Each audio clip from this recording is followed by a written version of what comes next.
Now, first on the Western Slope, you're watching KREX 5 News at 10 p.m. Thank you, Russ, and thank you at home for joining us on this last Friday of the year. I'm Rob Hagan.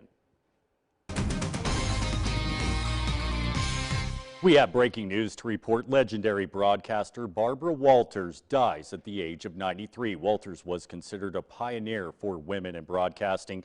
She was known for her exclusive interviews with rulers, royalty, and entertainers that brought her celebrity status that ranked with theirs.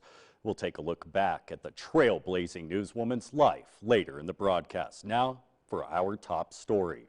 A break in the case that shocked the nation. A suspect has been arrested and is being held without bail in Monroe County, Pennsylvania for the November murders of 4 University of Idaho students. Investigators sorted through more than 19,000 tips before making the arrest. Danya Backus has the latest from Moscow, Idaho.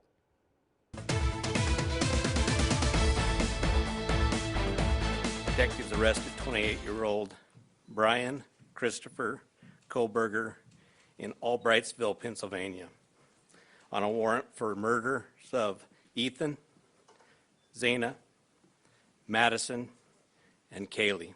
The suspect is charged with 4 counts of first-degree murder and felony burglary. He was apprehended at his parents' home early Friday morning, more than 2,500 miles from the murder scene. This is the first bit of joy that we've had in close to 7 weeks. We hope that they picked the right guy, and that gives us hope, and we haven't had hope for a long time. Roommates Kaylee Gonzalez, Madison Mogen, Ethan Chapin, and Xana Kernodle were stabbed multiple times as they slept inside their rental home near the University of Idaho campus. CBS News has learned forensic analysis allegedly linked the suspect to the crime scene in Moscow, Idaho. Police say they have not located the murder weapon, but have found the Hyundai Elantra that was spotted near the murder scene. And they won't say whether the suspect and victims knew each other. University of Idaho President Scott Green says there's finally a feeling of relief on his campus. We never lost faith that this case would be solved and are grateful for the hard work of the Moscow Police Department and their law enforcement partners. Koberger is a PhD criminology student at Washington State University. He lived about 10 minutes from the victims, just over the state line in Pullman, Washington. Danya Backus, CBS News, Moscow, Idaho. The suspect is expected back in court Tuesday in Pennsylvania for extradition proceedings. And authorities in Delta County are searching for a duck hunter who was reported missing last week. 51-year-old Wayne Phillips of Montrose was reported missing by his family on December 21st after he didn't come home from a hunting trip in the Gunnison Gorge National Conservation Area between Austin and Hotchkiss. Mr. Phillips' black Ford F-150 and hunting dog, along with other items, were located near the river by his wife and son. Although multiple agencies and technology have been deployed to locate Mr. Phillips, the winter weather has moved in and made it almost impossible in search efforts. If you have any information, please call the Delta County Sheriff's Office at 970-874-2000. And the Mesa County Sheriff's Office wants your help to identify a few people believed to be involved using a stolen or fraudulent credit card. At about 10:45 p.m. on November 5th, 2 males entered the Lucky Me convenience store at 29 Road in Patterson. Surveillance video captured images of one of the individuals before he made a purchase at the store with the fraudulent card. This person was wearing a light gray jacket, gray hat, and jeans. He was last seen getting into the driver's side of a gray Dodge SUV. Now, the other incident, authorities are also seeking 2 males believed to be involved in using a stolen or fraudulent credit card on November 27th at the Trading Post Liquor Store off of Highway 50 in Grand Junction. Officials say they made 2 large purchases totaling over $800 using a stolen or fraudulent card. Surveillance video captured images of the suspects and their car as they left the scene. The vehicle is described as a small, medium, light-colored 4-door sedan. One male is described as being Hispanic and the other as being black. If you have any information, please call the Sheriff's Office at 970-242-6707. All tips stay anonymous. Now, one of the world's biggest holidays is this weekend, and many are celebrating it with a bang. So Mike KREX got the 101 on fireworks safety from a local expert.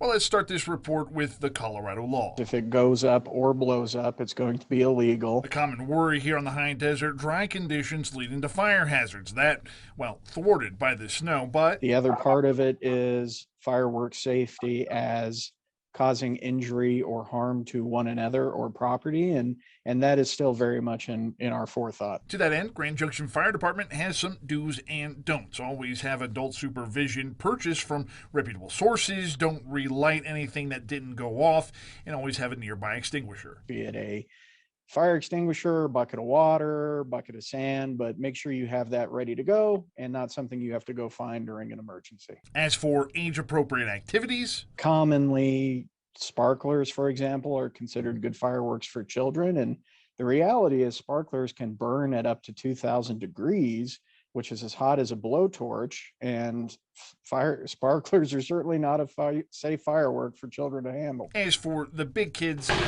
adults in the family, it should go without saying. One should never drink while using fireworks or imbibe of any other substance. And really, it's something that needs to be done by a responsible adult who's in control of all of their faculties. Last tip for you, remember, emergency responders have an important job to do over the weekend, so use good judgment when deciding to make a call. When it is a good time to call is when there is an immediate threat to health and safety. If there's an immediate fire threat or threat of damage to property, and that the fireworks or the safety concern is happening right now. When you see a potentially illegal firework shooting off in the distance somewhere, not a good time to call. It can be very difficult or impossible to track that firework to its location of origin. Mike KREX, KREX 5 News. And speaking of fireworks, Powderhorn Mountain Resort is hosting its annual Torchlight Parade and Fireworks display on New Year's Eve. Check out this file video. You can see staff at Powderhorn Ski Resort ski down the mountain every New Year's Eve with road flares as part of the resort's annual tradition. That kicks off at 5:45 p.m. Saturday evening with a fireworks show after. The event is always free and open to the public. Kids ages 5 to 12 can also sign up to participate in the resort's Children's Torchlight Parade. Let's break it down for you. Lifts open at 9 a.m. so you could spend the last day of 2022 skiing. Children's Parade sign up is at guest services starting at 3 p.m. Lifts close at 4 p.m. but the DJ is just getting started. Kids Parade check-in for the parade at the Easy Rider lift at 5 o'clock. And finally, the Torchlight Parade starts at 5:45 with fireworks at 6 afterwards. Go to powderhorn.com for more info. And if your goal is to improve your health or finances in 2023, Mark Bott talked with local experts to show you how to get started on the new you in the new year. I love saying that.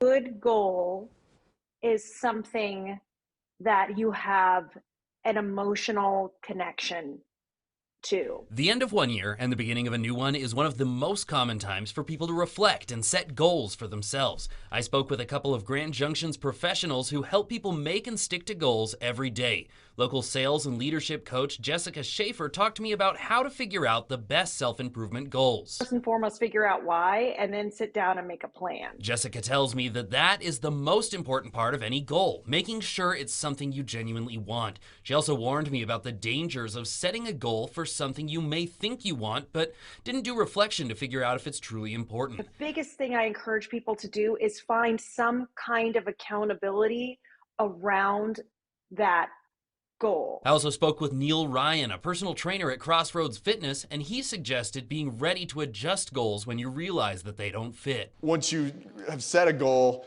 if it's too big of a goal, you will know within the first couple weeks, and you can kind of adjust that to where you can kind of say, okay, yes, that was a little bit too out there, and we can kind of reel that in a little bit. Neil told me that no goal is a good fit if it's too big of a step to actually be achieved.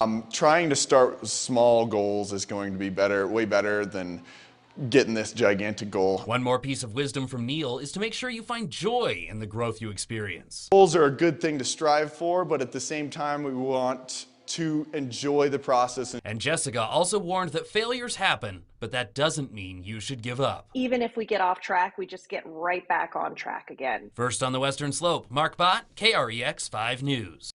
My resolution is to Tell more jokes. How about that? I can already bench 300, no joke. And when KREX 5 News returns, Chief Meteorologist Russ Pappas will tell you what to expect this weekend with your full weather forecast. Stay with us.